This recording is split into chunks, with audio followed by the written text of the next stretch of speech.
case that, sometimes we need to have an abortion, okay. If you're making the case that abortion is an affirmative good, you are evil, you're practicing child sacrifice. And that is exactly what they're doing, as every culture before us has. But to see the Treasury Secretary, that dwarf, Janet Yellen, get up and say, you can do your part to help the American economy by killing your child, that's no different than the Canaanites, actually. So if people who don't see that clearly, that's exactly what it is. Worshipping abortion, the killing of kids, not as something that needs to happen, unfortunately, but as something that is good, that's pro-abortion. But and I have to say, I'm sure I'll be attacked for saying this, but I really believe it. People are like, oh, well, we had another hurricane, must be global warming. No, it's probably abortion, actually, just being honest.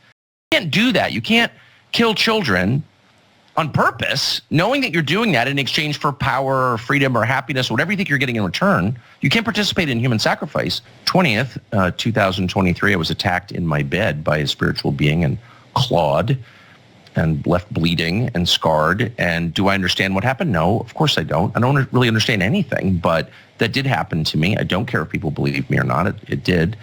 And I think it was just a momentary glimpse of something that's happening at all times, which is, again, this war between forces that we can't see, but that has been ongoing and has been, in fact, described by every culture since the beginning. Every culture that we know about has described this battle. And in fact, it's been the basis of every religion. It's certainly the basis of Christianity, which I think is true.